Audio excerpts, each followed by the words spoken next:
Charlie Robinson, hello and welcome to the Reid Pod. How are you today, mate? I'm good. How are you? Thanks for having me.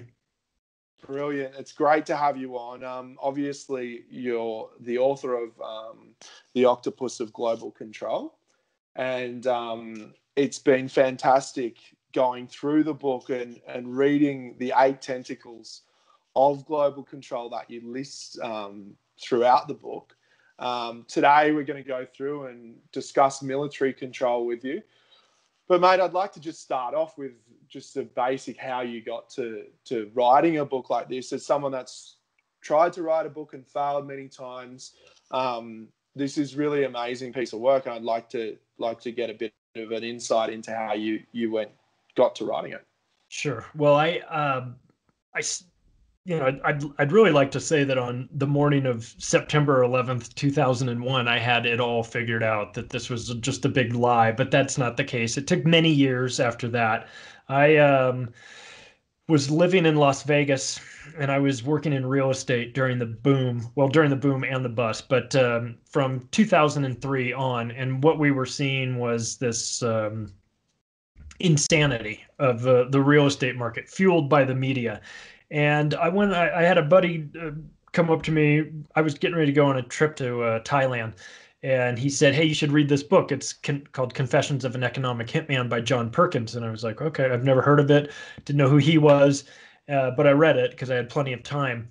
And it changed my life. And part of the reason why it did is because in the book, he's explaining how he worked for a big multinational engineering firm that would go approach countries like, in this case, Ecuador, other third world countries, and would put them, propose a deal with them to build a big hydroelectric power plant, like a dam that would generate electricity, and then this electricity would be used to light the homes of the villagers, and it would generate enough revenue that they would have extra money coming in, and they would be able to pave their roads, and they would be able to come into the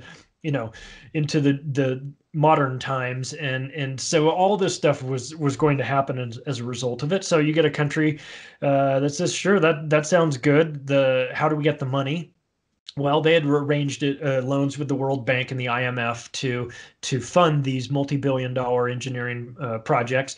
That money would go not to the country, but it would go straight to the engineering companies that would then build these power plants. Well, the problem is that the numbers they gave Ecuador about how much revenue it would generate were never accurate. They weren't meant to be accurate. They were going to be in default because it wasn't going to produce enough.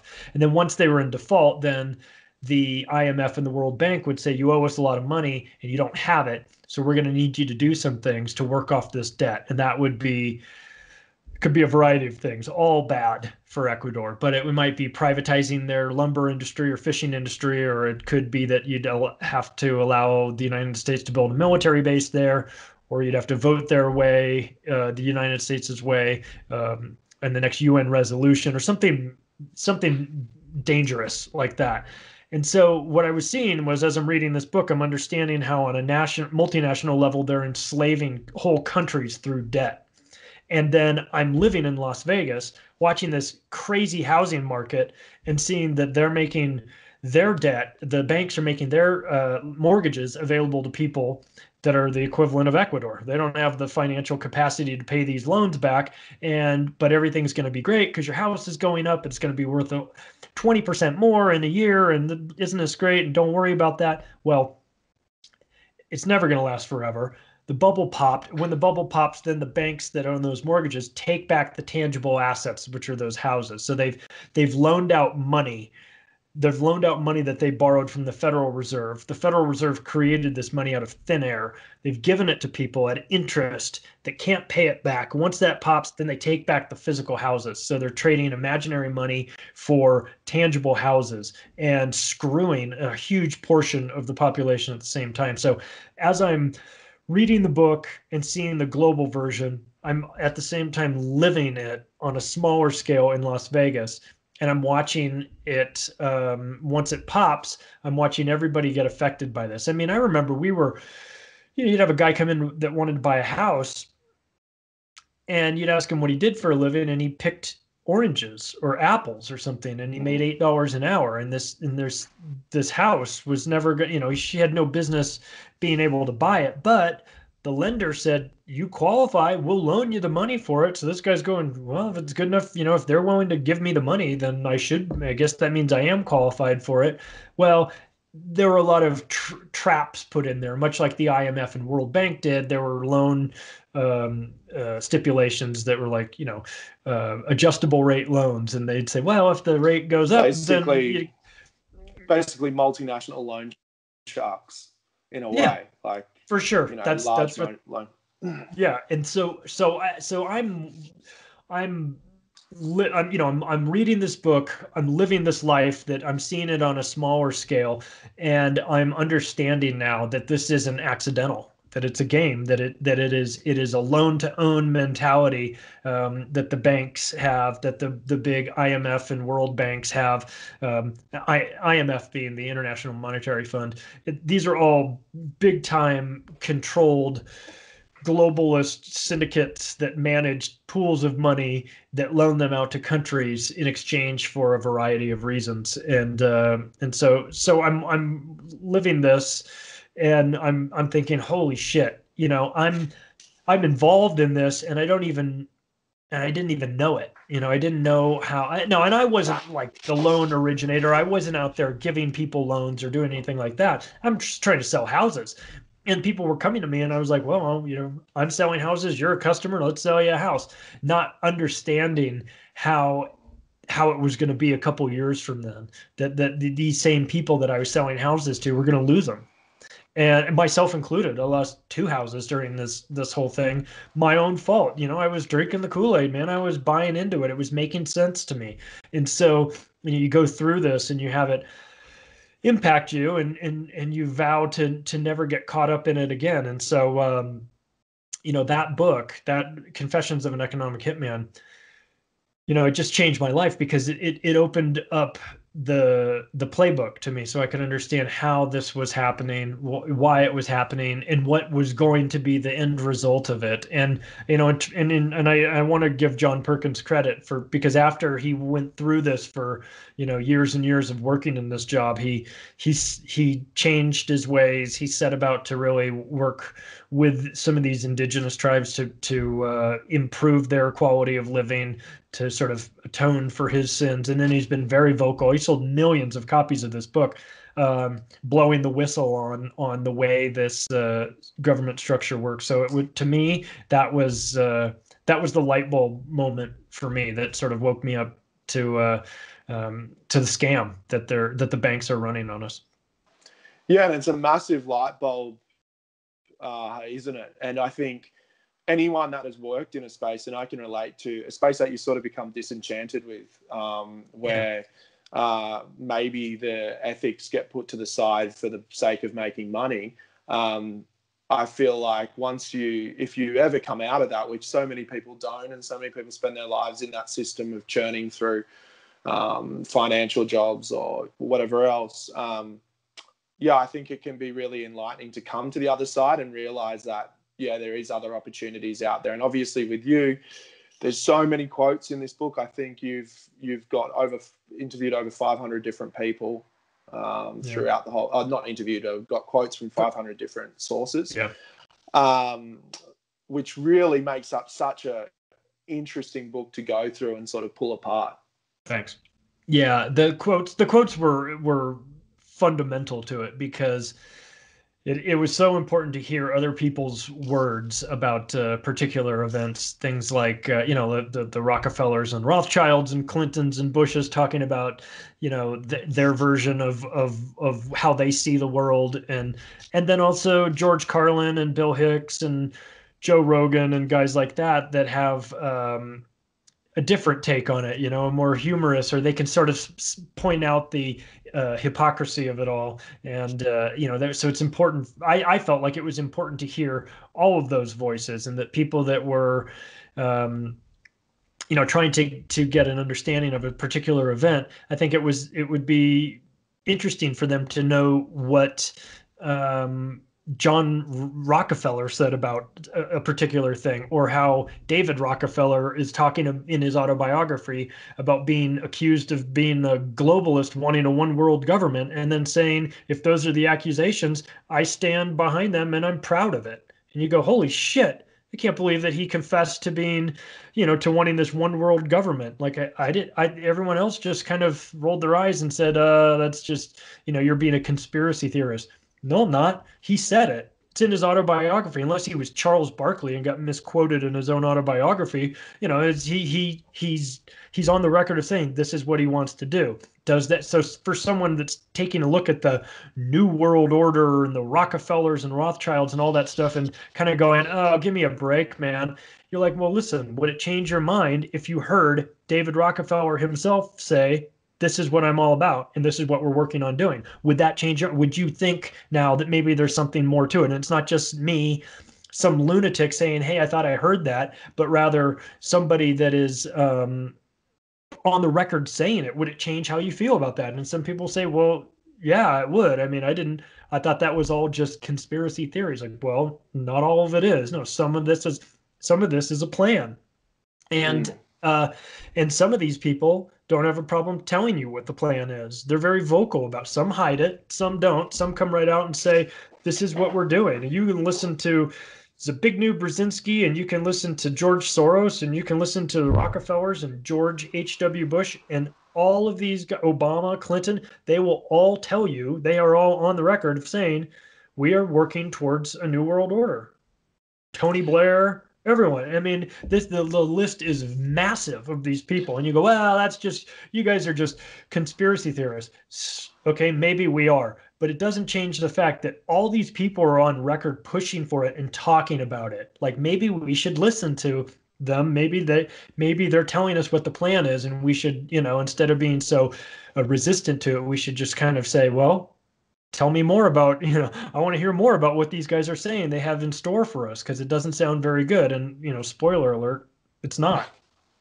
And that plan is clearly laid out in your book, and it goes into so many different sort of segments of the plan and how we're all impacted by it. One of the big things I thought with this book, and a lot of issues I have with some books and not yours, is whether you were going to sit on the fence and not really dive into some of these topics full bore and really go after some of these topics. It must be quite concerning and scary at times, because some of these things that you're discussing are very serious in nature. Were there times when you had to pull back and say, oh my gosh, I can't put this in, it's just too much? Yeah, there were some aspects of it that I was uncomfortable writing about, but then I realized that because I was uncomfortable, that was exactly the reason why I had to write about it, because there was a reason that I was being resistant, and I had to check myself to see, like, is this programming that I'm reverting back to, that's saying, don't talk about this, don't go down that path, that's a dark path. Because something like the child trafficking and using honey traps and brownstone operations to ensnare politicians and heads of corporations to get themselves caught on film with an underage person, boy, girl, whatever, donkey, whatever your thing is, get them stuck and then use that to blackmail them and work against them. That's a dark topic. That's not something you really want to go into, but it's essential to understanding the control mechanisms, because that's used there. I also was initially hesitant to be critical about Israel.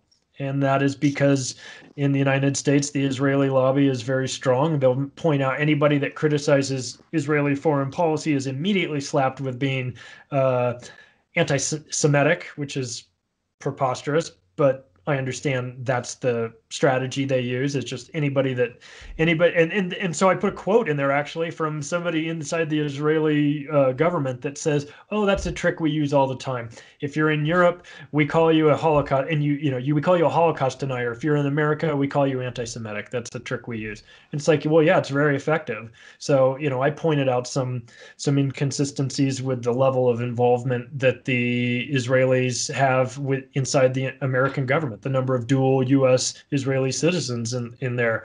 That is a topic that, believe me, is not going to get mentioned on the nightly news. Many publishers are going to have a gigantic problem even publishing that, not because it's not true, but because it is true, and they're unsure of what the ramifications would be. So yeah, there are a couple topics that I was hesitant to get into, but that made me feel obligated to write about it because my hesitancy was formed over understanding the payback and the punishment that you can receive for discussing things like that. We've seen a lot of in Australia, you've seen the Nicole Kidman's dad, and his involvement with things, and watching that guy come out, or watching people come out and talk about him, and then boom, he's gone. So you understand that you might just be writing a book and it might be all fun and games, but there are some very serious people that take this sort of discussion very seriously, and a lot of people have been killed for it. People to ask me, hey, have you ever heard of Danny Casolaro, the guy that wrote The Octopus? I'm like, yeah, I was very much aware of Danny Casolaro, who was 44 when he wrote the book and was murdered for writing a book about the octopus, as I was 44 years old writing a book about the octopus. So yeah, I was very much aware of how these things can go. So you talk about sitting on the fence. I had to jump off the fence on some of these topics. I had to really point them out there. It's not to say that I'm necessarily right about everything, but yeah, I had to paint a picture, and sometimes that involved getting into some rather dark topics. We've been at war for 17 years now, and nobody in this country can give you a straight answer on why we're still in Afghanistan. I mean, not from a military strategic standpoint. They just say, well, they did like 9/11. Okay, fine. Why are we still in Iraq? Well, Saddam Hussein and weapons of mass. You're just like, wake up. This is nonsense. This is how the media gets you to get on board with a war. And one thing I've noticed is that it still matters if the people support a war. I don't know how long that will continue to be the case, but the government still feels the need to get the public on board for these wars. And what we saw recently in the US was this push for war in Syria. And it was nice to see that a lot of people sort of stood up and said, the war in Syria and the gassing, Assad gassed his own people, this is bullshit. We're not falling for this. We understand that these are lies. Like, you guys have got to get a little bit more creative with the play calling. He gassed his own people 3 times in a row. Like, everyone's standing up and going, no, this isn't going to work. So it's nice to, I'm a bit optimistic about that the people have finally started to wake up to this. But my fear is that the next time around, the next big war, they'll just bypass the opinion of the American people altogether and just say, we're doing it. We're going into this country. It doesn't matter. And that those days I feel like they do anyway in many ways. And yeah. That sentiment towards just going to war, I feel like something I could relate very strongly to your book is I feel like you believe very strongly that you shouldn't just lead blindly into war, obviously, and that that's what's crippling the American people at the sort of heart of it, the expenditure, the money that's going to it, and everything behind that idea. Why do you think that there is such a comfort and a drive to go to war, and why do you think that people support that so strongly? Well, the media is very powerful. I think there's a group that wants war, that makes money from war. That's the fear. The bankers make a lot of money. They lend money to both sides. They don't care. This has been going on for 100 years or so, or well, even more than that. But in terms of the United States and the Federal Reserve and that whole thing, there's wars are big business for the banks. The military-industrial complex wants wars as well, and then you have the multimedia companies that have been gobbled up and have been consolidated and are owned by, so like a company like General Electric. But you go, oh, General Electric, they make light bulbs. Well, they do make light bulbs. They also make bombs, and they also own NBC. And NBC is a gigantic news organization. So to them, it's one big, it's not the media separate and then the military industrial terror complex separate and then the bank separate. What people are starting to understand is that they're all part of this one big group. What is good for the banks is good for the military contractors, and the media then fuels this, because if you're GE, you're making money on the news coverage of this, you're making money on the bomb making component of it, you're making money on all sorts of different aspects of it. And what's scary is that they do this. The media bangs the drum for war. At first, it sounds crazy. Then, if after just months and months of talking about nothing but war, it starts to not only not become crazy, people start thinking, well, we've got to do it. We've got to do it now. I mean, look, television's powerful. We get talked into all kinds of stupid things that we don't need and shouldn't want. It definitely is. And the lead up to the Iraq War was a prime example of it. They just kept hitting this weapons of mass destruction, weapons. I mean, and it was like they had a big meeting, which I'm sure they probably did, and they said, just keep saying weapons of mass destruction. Say it, say it, say it, and it'll eventually fit. This is the Adolf Hitler tell the big lie over and over again, and people will believe it. Well, to think there's not science and like maths behind the decision-making process is naive. Because you look at what Nike's done with Kaepernick and things like that, and how purely that decision was made. Not purely, but they would have done the numbers before making that decision. They would have seen that the numbers were in favour of their call to support him, and then they would have gone move. As much as they care about what he stands for, I think the numbers are behind all of this, and they know they know what works from the propaganda and the spin cycle. Yeah. So the problem that I see is with a lot of this like war rhetoric and the discussion around war and what you're bringing up, you become this person that gets labelled as someone that doesn't support the troops because you're saying that you're anti-war.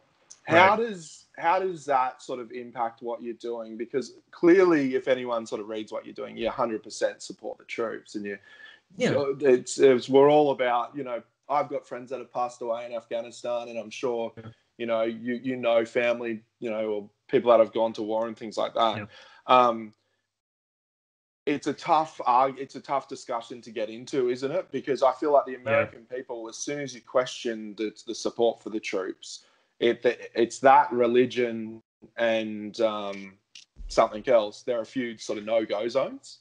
Yeah, for sure. And that's by design. I mean, you know, Dick Cheney and those guys, they know when they're selling this that the strategy was, listen, anybody critical of this, we'll just tar and feather them as being, this once again goes back to the Adolf Hitler, Joseph Goebbels thing, which is, you know, identify anybody that speaks out against this, label them as traitors, and claim that they are opening up the society to they're opening up their society to be hit, you know, for being less than tough on this, you know, on crime or war or whatever it is. So they make you, you know, if you're against the war, then you're against the troops. Well, that's not the case. You could be against the war and for the troops. The troops are put in an impossible situation. You know, once they get there, all this fighting for freedom and democracy goes right out the door, because all they're doing is fighting to make sure they come home, make sure their friends come home, make sure they get to see their mother again. That's all they're trying to do. Fuck this war for, you know, freedom and everything. You're kicking in doors in Afghanistan and kicking in doors in Iraq and scaring the hell out of these people.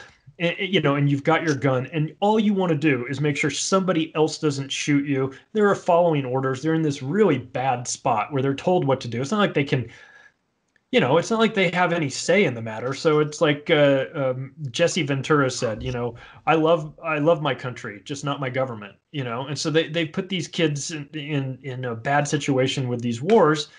And then what's worse than that is when they come home, then they try to pretend like there's no problem when they're going into the VA, the Veteran Administration hospitals that are underfunded, filled with cockroaches and rats. And these kids are coming back with scrambled brains from PTSD because the bombs have been going off. And then then they say, well, you can't own a firearm when you come back because you're unstable. Well, of course you're unstable. I've been in a war zone for the last, 4 years on your behalf, on behalf of the government. And then the government's going to take your guns when you come back. And It's nuts. that's one of the most disgusting parts. I mean, you've got a lot of big numbers in the book, like military expenditure numbers and things like that. Do you have any off the top of your head? I'm just putting you on the spot here. Any numbers relating to what sort of money goes to after war care for the soldiers? Yeah, in comparison to it's. I mean, well, you have to first remember that when this war was sold to us, the Afghanistan war, Donald Rumsfeld said it would cost about $50 billion. Yeah. 50 billion. Yeah. 50 billion. Yeah. And I think the calculations when you factor in aftercare and everything is somewhere around 7 trillion now. So the numbers are out of control. I don't know off the top of my head exactly what the percentage was or the actual dollar figure that was spent on the care coming home, but it was, a fraction of a percent. And it's really, it's a double whammy because these guys come back or they go, 3 tours, 4 tours, same, Afghanistan, then Iraq, then back to Afghanistan and Iraq. They come back and, I'm not saying that they should be celebrated as heroes because I don't think that that war is heroic, but they shouldn't be discarded. They shouldn't be stuffed in a VA hospital that's underfunded.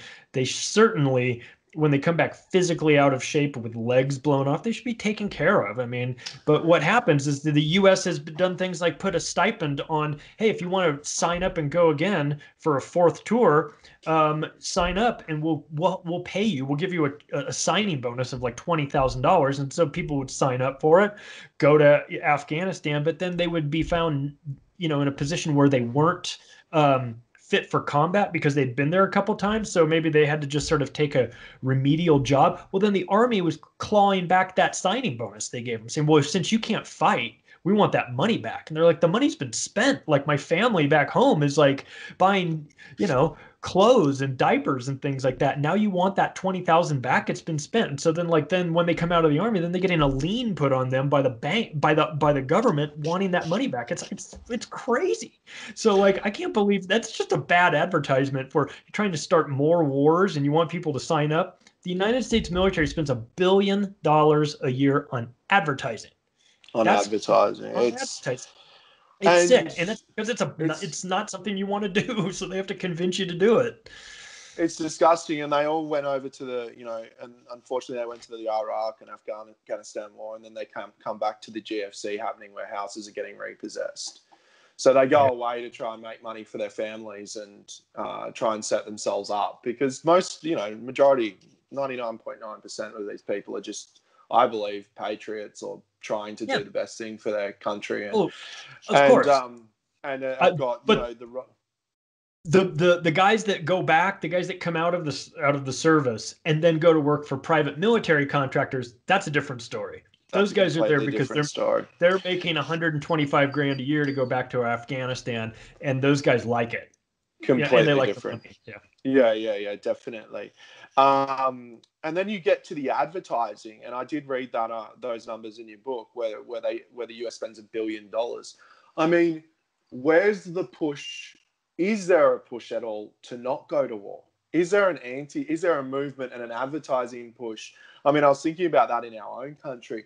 Like, as far as people going to the military, really the biggest stumbling point for our country is the wages, I think, to be honest. I don't think people are concerned too much about joining the military in Australia. It's not a huge thing that happens. Right. But I just think the money's not there and it's easier to make money elsewhere for most people. Yeah. I have a lot of friends in the military, but unfortunately the conditions just aren't there. And we live in a country with free healthcare, free you know, a fairly all of that sort of stuff. So, well, is in there the any U.S., push at all for people not to go? And what would that be met with? Like a campaign to say, okay, an advertising campaign where, you know, you've got billionaires saying, look, don't go, don't sign up to the military, do this instead, or sounds ludicrous, but no, it sounds sane. It sounds like yeah, a I sane know and it doesn't. rational, which means that it sounds crazy.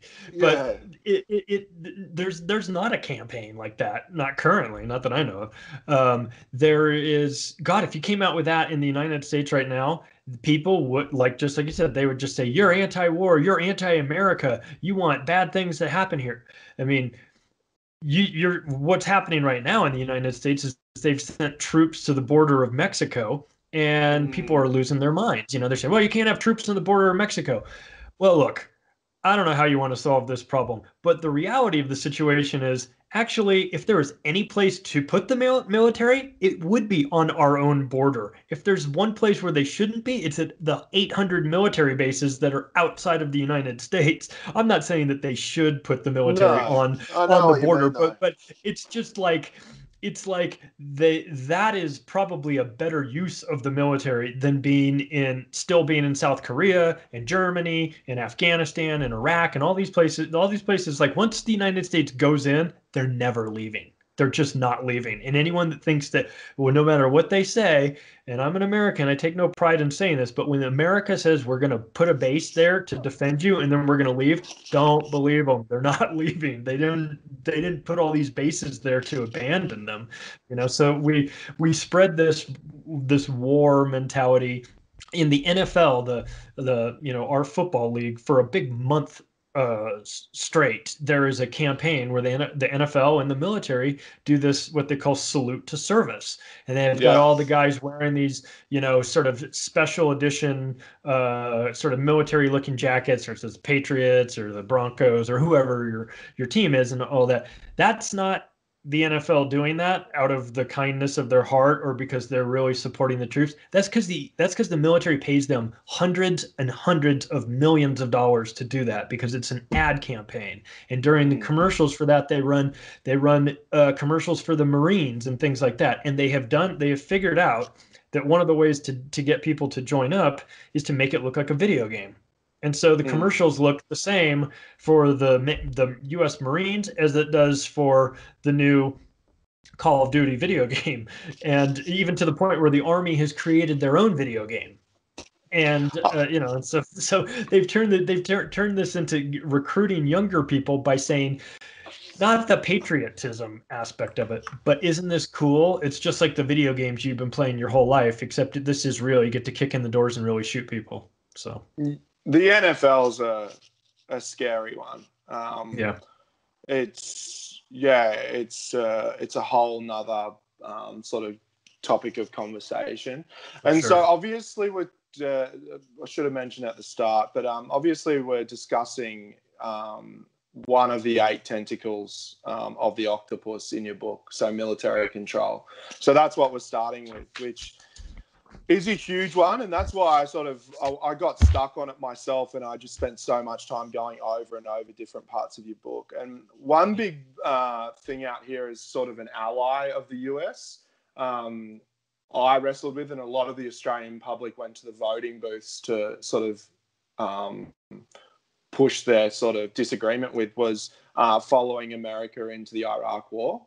So at the time, we basically had a Prime Minister, John Howard, who actually did some great things for the country. You might have seen his speech where it mirrors the Canadian's president. I think it's the Canadian. It is, and I put that in the book. Yeah. Yeah. Okay. So John Howard, we followed into war, and then the next Prime Minister came in, and whether he was, for whatever reason, he was against the war. So that was a big sort of sticking point. And then since then, I feel like Australia's sentiment as far as following the US into war has changed, and people are less,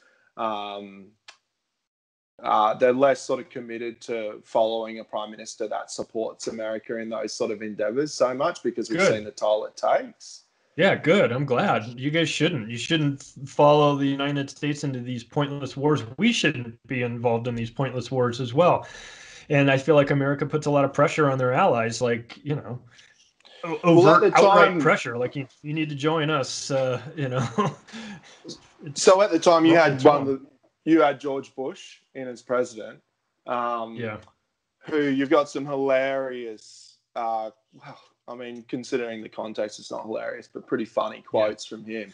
yeah, Um, One of the ones that stands out and goes back to what we were talking about with the fear and the attacking America's religion is this quote about people hating US freedoms, religion, yeah, and ability to vote, yeah, which you look back on it now and you go, how did people eat that up? And how did people believe that people in Iraq and Afghanistan, in their homes, living their lives, yeah. gave a shit about any of that? Like, how did we believe that? But I remember hearing that and thinking, just as someone naive and sitting there going, they must hate our freedoms.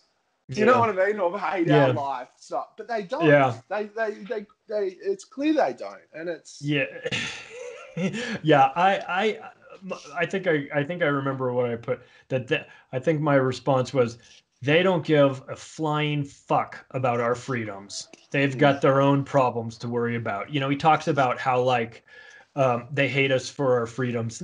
They hate us. First of all, they didn't hate us at all until we started dropping bombs on them and invading them and killing their families. Then, after 15 years or 17 years now of war, now I'm sure they hate us. Not for our freedoms, but because we're in there killing them and their family and destroying their country. But early on, it was they hate us for our freedoms.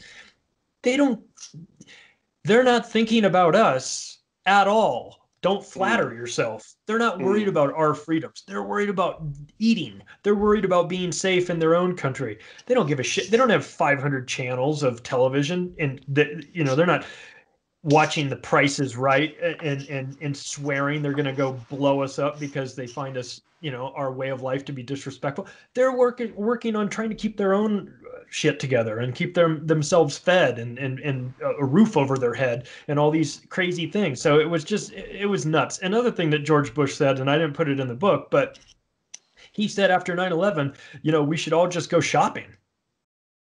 We're like, what? Like, I mean, he said a lot of crazy things, but when we heard that, where everyone was like, that's how we support the United States, by going to the mall and going shopping and buying things. Like, what's going on here? it's outrageous. But people heard that and they were like, yeah, man, America first. America, yeah, let's go shop. I'm like, wait a second. First of all, you're buying all the stuff you're buying is from China, so you're not even really Yeah, supporting America. But that's like, right. this is how we're supporting it, and so they twist that in the media and make it so that they make it sort of one if you're not completely on board with the United States' foreign policy, then you're against us. And he even said that you're either with the terrorists or you're against us. Well, no, that's not actually the only option.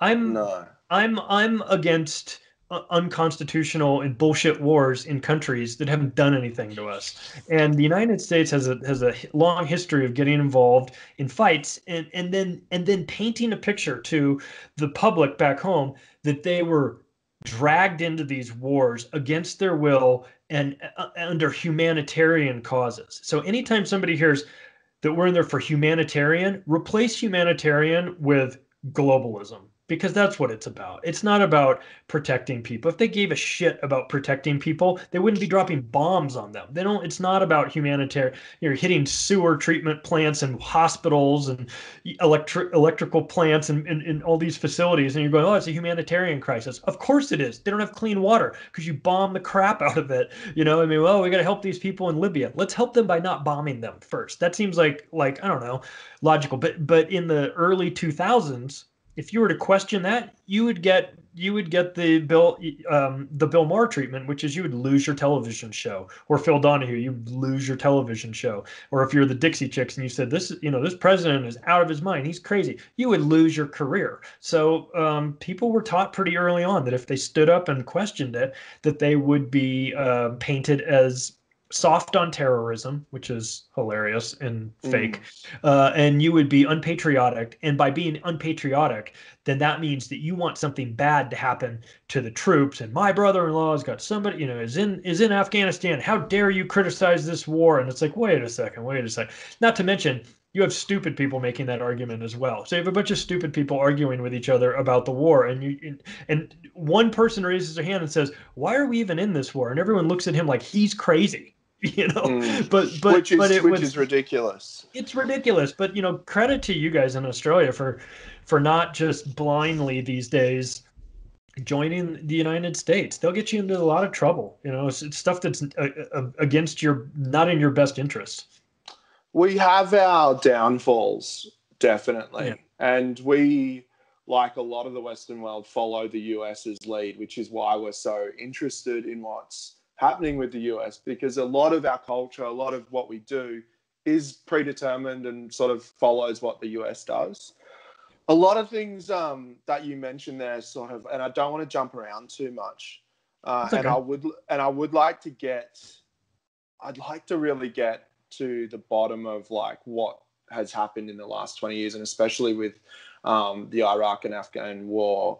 One of the things that really stood out to me is sort of the atrocities that obviously the Bush administration just went blindly into. And it's blatant, like it's fairly blatant. A lot of this is war crimes, right? Like if you looked at it from another perspective. When has there been a time where someone like Bush or Cheney or whatever else has been tried for this? Like, when has there been a US politician that has been tried? And how would they be tried? Like, obviously with Saddam, right, he was tried by an Iraqi court in the end, which was an American court, right? He was pretty much. So he was tried and hung in an Iraqi court. So for a US president, right, so if we're going to go back to the Bush era, and this is what I think a lot of people were hoping Obama would do, start going back in time and looking at, we would have hoped that there was presidents after Bush that would have started putting a spotlight on what previous presidents did, right? Like the gross atrocities we're talking, like wars, like is there any way that these guys can be accountable? God, I mean, it hasn't happened. Yes, there is a way they can be held accountable, but it hasn't happened yet. I remember when Obama became president, and like you said, everyone was like, "Yeah, let's go get Bush." And then he came out and he says, "Well, we don't want to look back. We want this country to move forward." No. We want the country to look back. The people are totally fine with us looking back for a while on this, because it should be. But that's what you get when you get these candidates that the red team versus blue team, and this guy's going to go after that guy. And then what a lot of people don't realize is that they're all playing golf with each other after this. This is political theater. This is one big team. It's not this team versus that team. You've got Michelle Obama, with George W. Bush a couple weeks ago saying, "Oh, we love George. He's he's my favorite. He's so funny and everything." No, he's a war criminal, and so is your husband. And it's not funny to us that you guys are all hanging out. It's not funny that nothing has been done about this. It's not funny that Dick Cheney will never pay for his crimes, and that John Bolton, who is a maniac war hawk during the Bush administration, is now in the same position with the Trump administration. Like, why are we recycling these psychopaths? Why don't we get them all out? And I think the reason is that they're all on the same team, and you don't get to this position of high political power without being allowed to get there. And they're allowed to get there because they're compromised in some way. With Bush, obviously, it wasn't hard to compromise him, but all these guys are controlled in some way. The Clintons are controlled, but also control others because they have the dirt on them. And so what I've found over the last 10 years is that the operational aspects of what they call brownstone operations, where they entrap politicians and prominent business people in situations where they're through dirt, basically. Through dirt, exactly. A great example of that in the UK was when when the UK, when they were talking about joining the European Union to be the EU, and Ted Heath was giving away all of the fishing rights of the UK as a part of the membership, and everyone's going, "This is a really crappy deal for us. Why are we getting in here? Why are we giving away all our fishing rights?" Well, you're giving away your fishing rights because Ted Heath was a pedophile, and the German government had run brownstoning operations and on had him on film with kids, maybe even killing them. And so when it comes time to negotiate these deals, the people of the UK are like, "Wow, we're getting screwed on this deal." Yeah, because your prime minister is totally and utterly compromised, as were most of the people, during that era that came out of the Thatcher cabinet and Ted Heath and there's a list of them. Now, as they die off, it becomes quite obvious. But it's like, looking back on it now, it's like, well, that's why you're getting these bad deals. And so, who's going to go to prison in the United States for starting all these wars? Nobody. Julian Assange. Julian Assange is going to go to prison in the United States for all of these wars. So the whole world is turned upside down with this. And the people that are doing good work are going to be punished, and the people that are doing bad work are going to skate, and it's reprehensible. Yeah, and I can buy the dirt comments, and I can buy I understand the dirt comments, because you look at the most recent, obviously, with the Trump campaign, and how much of his dirt did not come up in any of the campaign, like court documents of what his wife said with him raping her and things like that. Right. Just didn't come up. They want to hold on to some of that juicy stuff for later. Same with what you mentioned with Bush and the link with his grandfather and funding the Nazis and Hitler. Yeah. And he's great. Well, it would have been his great grandfather, right? Well, for George W. Bush, it would have been his grandfather. So it was George H.W. Bush's dad, Prescott Bush, who was with union banking and was busted for working with the Nazis. Literally, like, had all of their assets taken because they were working with the Nazis. I mean, this dirt is obviously everywhere, and it's just what they choose to release. But I think, do you believe in, like, with the amount of media and the amount of availability we have with information, do you feel like that dirt's going to come out more freely now, and they're going to be finding it harder to get away from it? Or do you think there's going to be just too much misinformation that we're not going to know the dirt from the mud? Like, it's just going to be all... That's a possibility, that there's just so much junk out there. It's hard to tell what's true and what's not true. What's interesting with Trump is that they came out during the campaign, and I must say, I'm going to just state this to begin with. I'm not a fan of Hillary Clinton or Donald Trump. I don't like either of them. I don't like the whole two-party system. So I'm not on one team or the other. But they tried to shame Donald Trump, and what they realized, that you can't shame somebody that has no shame. They brought up these horrible things about him, the audio tapes of him on the bus talking about grabbing by the pussy. All it did is make his numbers go up.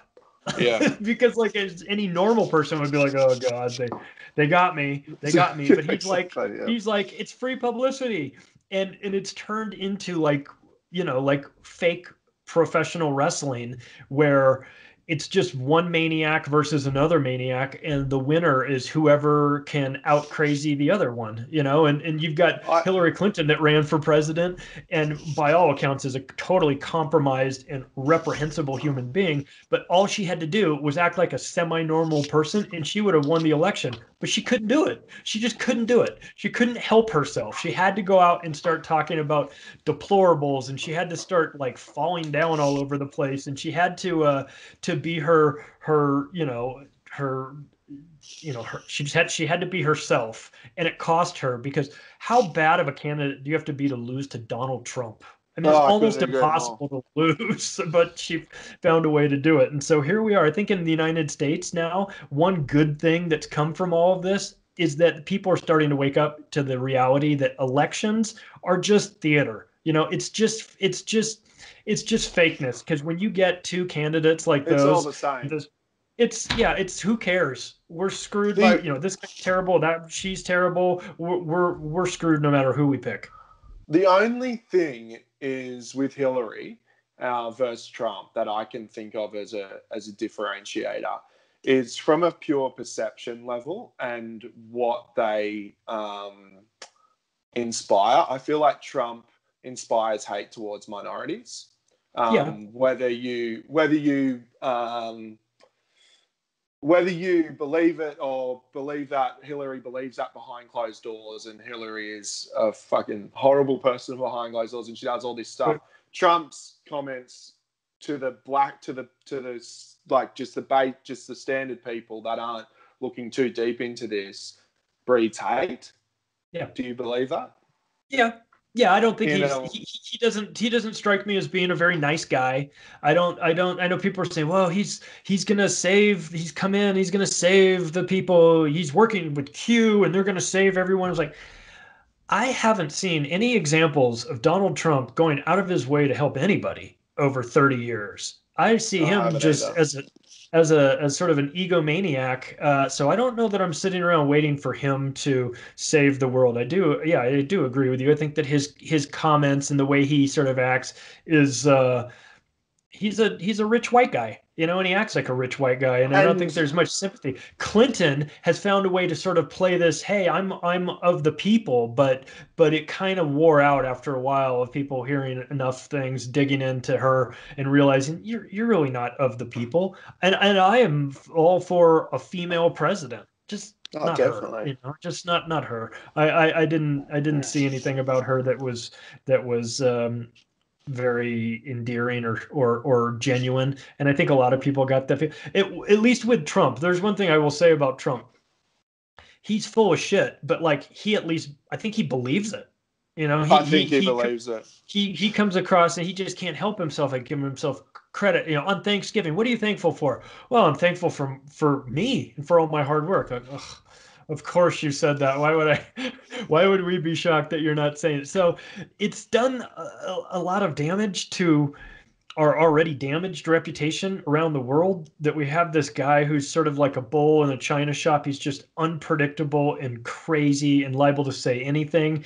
And as much as I'm embarrassed by him as a representative of this country, he's probably no worse than the others that are pretending to be nice and meanwhile strong arming countries into doing things they don't want to do, or starting wars. And he'll be forced to start more wars too, because he's compromised like they all are. And so I'm not holding out any hope that he's going to come to the rescue and save everyone. The whole system is sort of set up in a way that doesn't really allow for that to happen. We saw that when Ron Paul ran for president, and there would be like a poll, on TV, the nightly rankings of where everyone is according to some poll, and it would be like number 1, Jeb Bush, number 2, whatever the list was. Number 4 would be Ron Paul, but it would be missing, and then it would be number 5, whoever that person is, and you're like, hey, what about number 4? What about Ron Paul? So they would like pretend like he didn't even exist. So we saw how we saw how the media is so involved in this, and you've gotten to the military component of the book. I make an argument towards the end that I think maybe the media is even more dangerous than the military, because they kick off all these wars, and they set the tone and the attitude in the country, and it can be very dangerous. And of course they use the media first to get the wars started. Of course, the military is going to have tangible, actual casualties and murder on their hands, so they're obviously dangerous. But the media component is so dangerous too, because they just have they have the ability to try and change the way people think about things, like literally program people into thinking one way, and the people don't even realize that where they're getting that from. They're getting it from the media, and we're all guilty of that on some level. I mean, we all get influenced, but the media here, I don't know how it is in Australia, but the media here in the United States is embarrassing. They're embarrassing in their just blatant push for war. It's nothing like the US here, but it's trying very hard to be. It's putting in a lot of work to try to be like the US, to be honest. And we've gone through a very strange political climate out here, where we've had prime ministers outthrow other prime ministers. So you'll have a prime minister in charge, right? And then halfway through their term, the the party starts hating the guy who's leading, and they just kick him out. So they just vote and kick him out, right? So that's been happening nonstop. So and then I wonder whether that's just they've used him up and they just move on. But yeah, the media out here is an interesting one. And when I think of the media, I can't help but sort of think of the two Australians, sort of the Packers and the Murdochs. So obviously with Rupert Murdoch running Fox in the US and his involvement and all of his other holdings. Right. And all of his involvement in this. And with the media, I feel like they're sort of like the police in regards to, I reckon they get fed information from people that are above them. They get juicy stuff and then they have to run with it. And I feel like if they take any sort of proactive sort of way of looking into stuff, I feel it's too risky for them. So they just play the line that they get fed. Yeah. It's hard to work out. I agree with you though. Yeah, and the Packer. I remember hearing about the dad because of his penchant for going to Vegas and blowing tons and tons of money in the casinos, and everybody knew about him. He was the biggest whale. They wanted him to come in. And his son is going to blow all the money. Yeah, so they're pretty. It's been a while. It's been a while since I was in Australia, like in the mid '80s. It was a long time ago, but I enjoyed it. But I also was too young to be involved in all the politics and everything. I certainly loved my time there. I actually went to Alice Springs. I got a chance to see what it's like to live in a city that has 6 trillion flies everywhere. It was really creepy. We had like a layover and we went out and explored, and I was like, holy shit, what is going on with the flies here? And then I saw in all the gift shops the t-shirts that had said Alice Springs, had flies all over it, and I was like, oh, we gotta get one of those. Yeah, it's interesting. I've never been to Alice Springs, but you're not missing much from my estimate. From my brief journey there, it didn't look like there was a whole lot going on. I was we were close enough to a park, and I could see a bunch of the Aborigines hanging out in the park and just kind of drinking and everything. And it reminded me of what has happened in the United States to the Native Americans there. And it made me really sad, to see that, because you could tell it was like hopelessness, and it was for all of the positivity that I feel like we are making forward in Australia. The reconciliation with our Indigenous people is something that we're a long way behind. We're trying to make steps, but I feel like we've got a long way to go, and we really need to work on that. Well, I ended the book. The very last sentence, 2 sentences in the book, is a Aboriginal proverb. Oh, really? Okay. Well, I'll get to that. I'll get to that. I thought it was a good way to wrap it up. Like most Indigenous people, they tend to have a better handle on reality than we do. Oh, very deep understanding of it. And so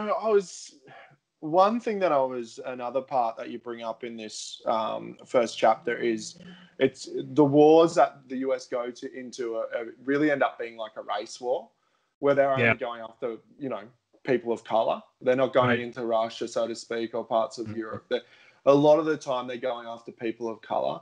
And clearly this impacted people like Muhammad Ali, who you've got that amazing quote from him before he goes to the Vietnam War about how he, 20 million of his people at home or something were getting, not looked after. How do, it's a big question, this one, obviously, but how do sort of African Americans, and how do they still support going to the armed forces? Is it purely the propaganda behind it to get them in? Is it the situation that they're getting at times put into? Is it? I'll tell you what it is. It's not the propaganda. They're not going. Look, I'm speaking for the African American community, which is kind of hilarious, But I think so. I won't generalize, but I'll say that for the most part, it's their situation in their community.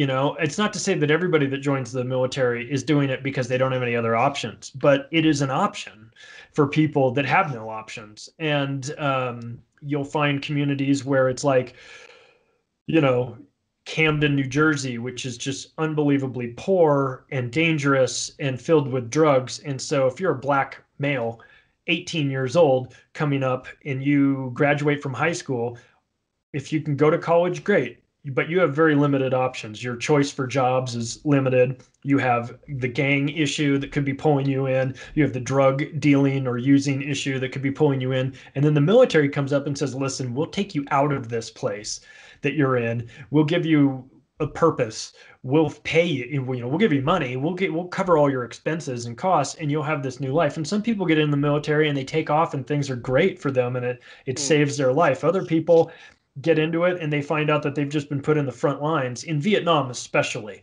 You know, if you were somebody with a college, you were in college, you could defer out. If you were not in college, you know, you had to get old Dick Cheney on people and find creative ways to get your deferment. If you weren't able to do that, you were going to Vietnam and you were going in the front lines, and it was going to take you about 1 day before you realized the war is bullshit. I'm just trying to come home and not be shot. And I don't know how the African American community really feels about going into the military in the United States and then going overseas to a place like Iraq and killing Iraqis. I don't know if they understand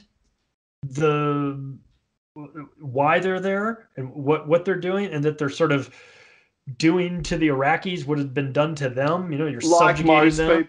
Like most people in the army, like not just African Americans with that no, part. no, like most, yeah. Well, you mean for like sure. Most people, they don't realize that people in what we're doing over there is exactly what's happening at home, which brings me to one of the last parts of the first chapter and this is the part.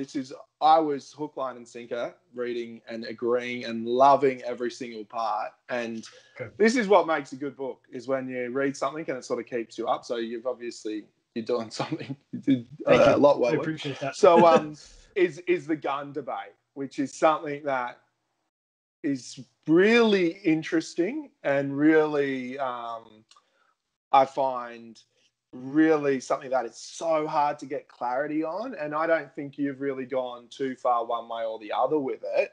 Yeah. But one thing I noticed, and something that I didn't really consider prior to reading your book, is I always thought, okay, get rid of guns in the US. They're killing how many, 70,000 people a year or 40,000? It's what the stats, I don't know. A lot, yeah. Okay? So say those stats are doubled, or say they're not correct or whatever else. It's still a million, it's still so many times the rest of the world. Right. So I think I always just thought, okay, why would you want a gun with your neighbor? And why would you want your neighbors to have guns? Why would you want the poor to have guns? And then in your book, I got to the point where I thought, oh my gosh, it's because you're fearful of the government. Yeah. That's one of the main reasons why the Second Amendment is. Am I right in saying this? You're right. No, that's it. It's not that you're fearful of your neighbors, which I thought, why are you scared of people up north who are doing, loving and whatever, and not killing each other? People in Mexico, they're doing, or down south and all that, they're not doing it, whatever. Yeah. You're only going to get scared of Mexicans when you put up a wall and say they can't come in or whatever else. But I've always thought, why does everyone want to be armed? And I've been under the impression, you might have heard on the other pods, is my belief is that, and it's just a theory, is that I feel like they're arming the people for some reason, for a coup, for maybe arming them to start some sort of internal war. Do you know what I mean? Yeah, for sure. So is it that fear with the guns around your government trying to take control of you? Because I know I'm getting to my point, because we had an incident in Australia called the Port Arthur Massacre, right? Yeah. It was where 20 people, maybe 20 plus people got shot. We had loose-ish gun laws. A week or two after that, our government, this was maybe 20 years ago, or however long ago, our government banned all the guns. destroyed them all, crushed them, and got rid of them. You can't buy a gun. If you want a gun, you can't buy it. Since then, there's no deaths, there's no violent crimes that are like blowing off the charts. We recently had a terrorist attack where someone had a knife and they killed one person. Right. So can you elaborate on that sort of part of fearing the government and why the gun thing is such a big hard, it's a hard topic to understand. It is, even for us in the United States where we deal with this. So on a personal note, I don't like guns. I had a gun put to my mom's head when I was a kid when someone was trying to carjack us. I've had friends that have been impacted by gun violence. I don't like it. I wish we didn't have guns and we didn't have, and I wish our attacks were only knife related like you guys, and I wish it turned out like the way you guys have it and all that. I would be on board with that 100%. There are a lot of people in the United States, however, that see part of the culture as like guns, American flags, jeans, and religion. That's religion and all that, and that sort of goes together. Well, okay, that's their deal, and I don't have a problem with that. There are a lot of people here that are hunters that want their guns, and they say, "Don't take my guns. I want to go deer hunting." All right, well, that's not really what they're trying to do. There are several instances where the United States government has been caught importing guns and just dropping that, literally opening up the sides of railway cars that are parked in the bad part of town and having them filled with guns. And people just discover them and they're like, holy shit, look at all these machine guns, and taking them. And then they wind up, in that community, and everyone's shooting each other. So there's some intentional instances that are happening because of guns, but there has been a push for gun legislation and gun control, and it's an argument that's going to continue to go on, because on the one hand they say, well, we'll take the guns away, therefore if there aren't any guns then there can't be any gun violence. Well, people that are sort of living in this reality here in the United States are going, that's nice, but the problem is criminals don't care. They'll get a gun no matter what. The army doesn't care. They're going to keep their guns, and the police aren't giving up their guns. So the only people with guns in this scenario of gun confiscation and gun restriction would be, you'd have the military, the police, and the criminals with guns. Those are three groups of people that I don't trust with guns. All the good people, all the massive good people that are like, hey, listen, I'm on board with handing in my gun if it means no gun violence. That's fine. They'll do that. They'll be completely unarmed and they'll be massacred. And so I know people will say, well, it's paranoia.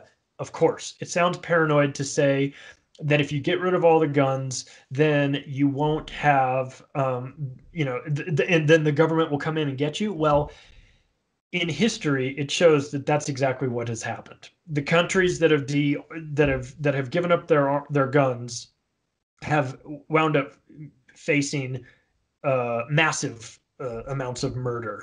Mao Zedong is notorious for saying, you take the weapons before the slaughter. And after they banned guns in China, 77 million people that were Chinese were murdered by his regime.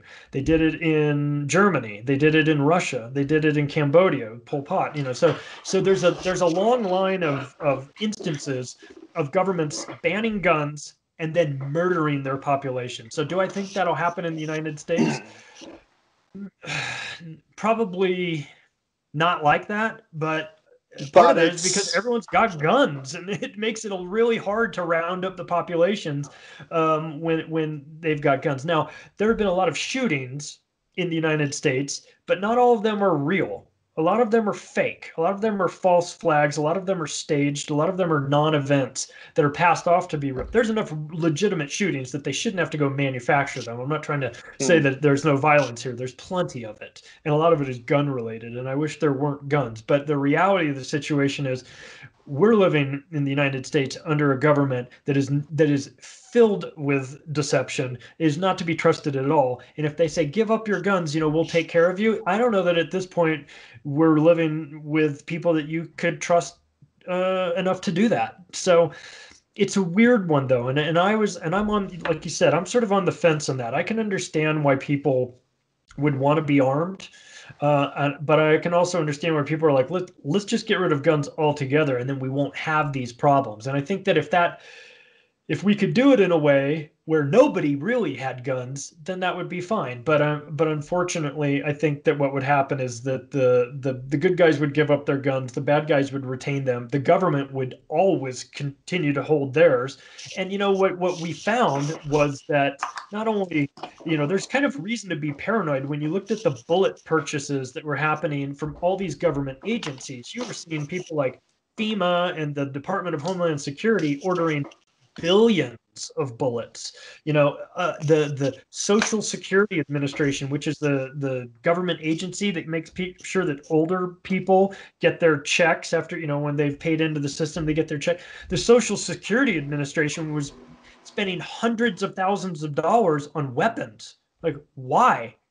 What's going on here? So you start to see all these bullet purchases, weapons purchases, and it starts to make people paranoid, going, well, listen, I don't know about giving up my guns. I might give up my guns when you guys stop buying billions of bullets, because I'm a little concerned in why you feel the need that Department of Homeland Security should have 6 billion bullets. I mean, who are you planning to fight? Us? So I think that's where some of the paranoia in the United States comes from, as a healthy distrust of their government. Which is what people in Australia and Japan don't understand. Yeah.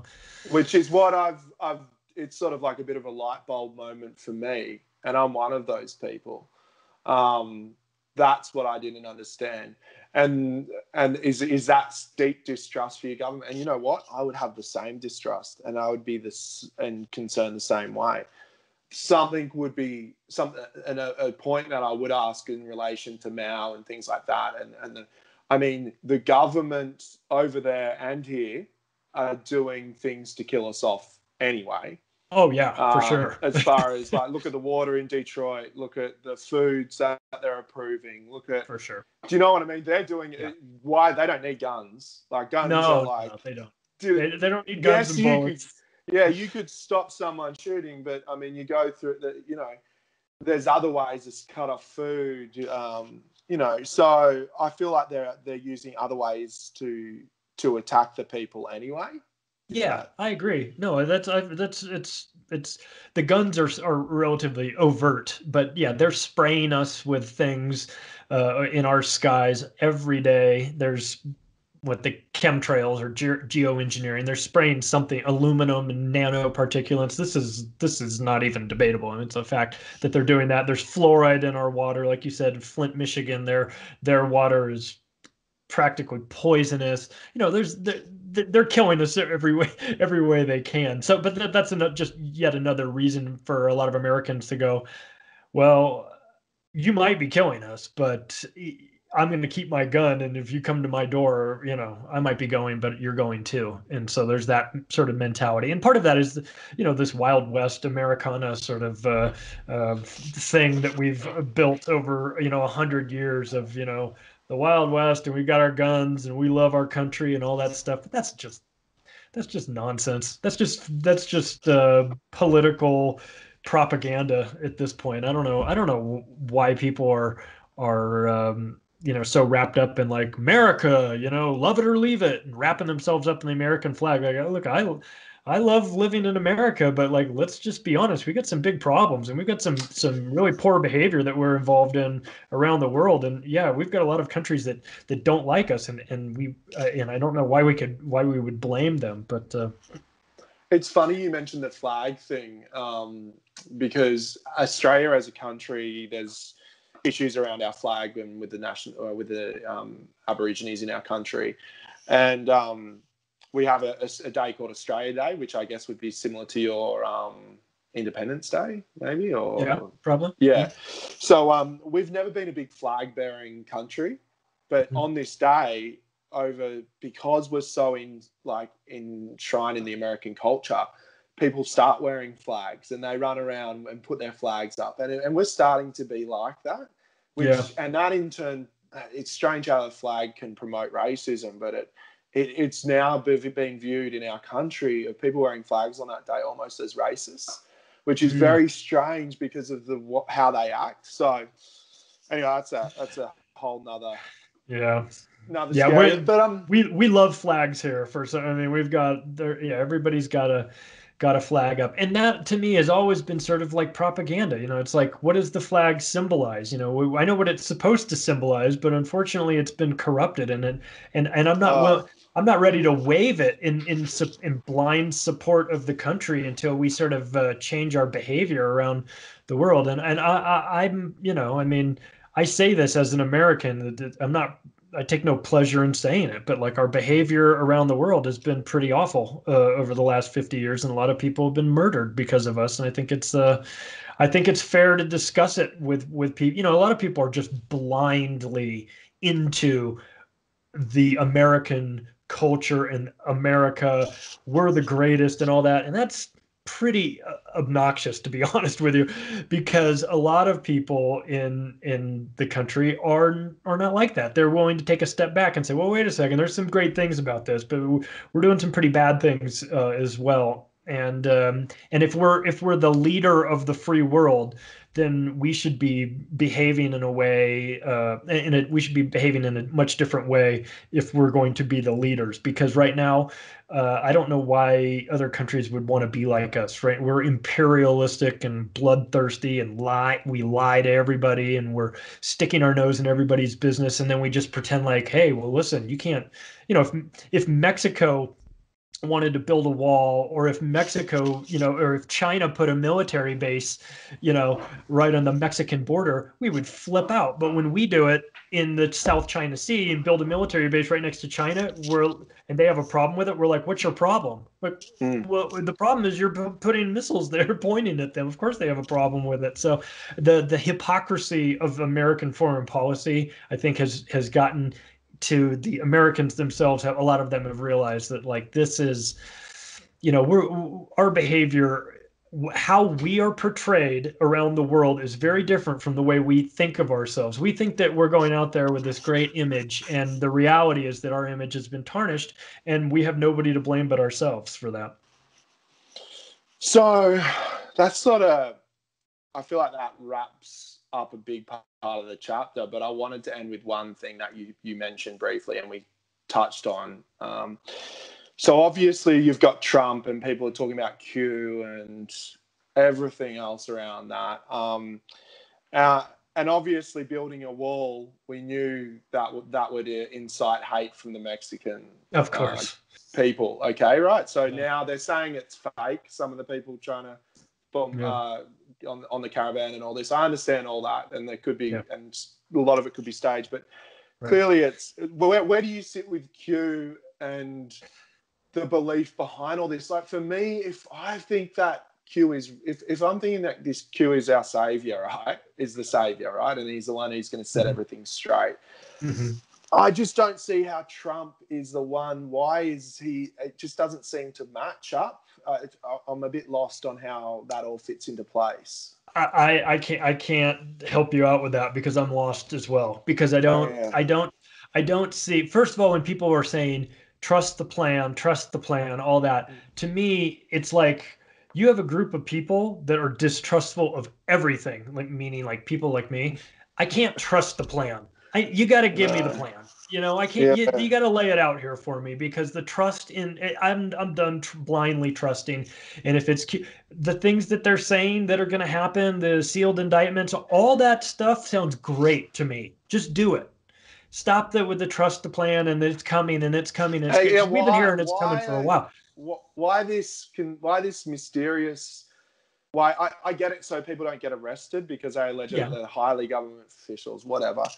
I don't know. And I can understand if they said, look, in order to do this the right way, we have to do it. There's a process, and that process takes time. Okay, I can get on board with that. I can understand that it's like, there's no sense just trying to do it and grab these people and pull them in and, and run them through a trial if it's not going to stick. If there's a proper way to do it to make sure that the rounding up of these criminals is done effectively and so that it actually sticks, I can buy that. And I can almost buy that they said, well, we got to wait till the elections because, we got to wait for these things to kind of get sorted out and then we'll know how to proceed. Yeah, I can sort of understand that too. But like, come on already. Like, I'm, if you've got 30,000 or 50,000 sealed indictments, let's get this show on the road, man. Let's start rounding people up and start making it happen. Even if it's, even if you're not, like I said, you want to do it the right way so that everything sticks. But God, in the meantime, like, let's show us something. Just this cryptic messages to me sounds, it's just not, it's something I can like fully embrace and get on board with. I like what they're saying. I like what they're saying. The outcome is going to happen. I want those things to happen. But like, excuse me if I can't just blindly say, "Oh yeah, that's good. I believe it. Everything's going to be Q's here to save the day." Nobody's going to save us.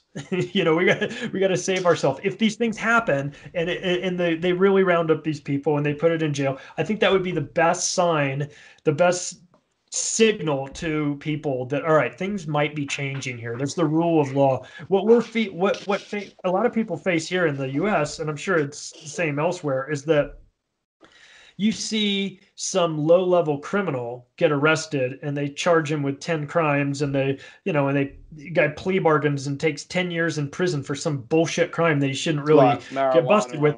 Like marijuana or something like that. Yeah. Meanwhile, the real criminals running the banks and corporations that get busted putting out fake products that wind up killing people, nothing happens to them. And so there's this like this distrust, this like two-tiered system of policing that makes low-level criminals the priority and fills the prisons with them. Meanwhile, the people that are really causing the problems hide behind corporations or hide behind great attorneys and they never do any time. And so there's like, people start to say like, what's the point? Like, I give up. Like, you're going to throw me in jail for 10 years for something stupid. But meanwhile, this guy who's the CEO who's put out a defective product, and you go through their emails and you see that he acknowledges it's defective and he says, bury it, just sell the product in Asia instead. I don't care.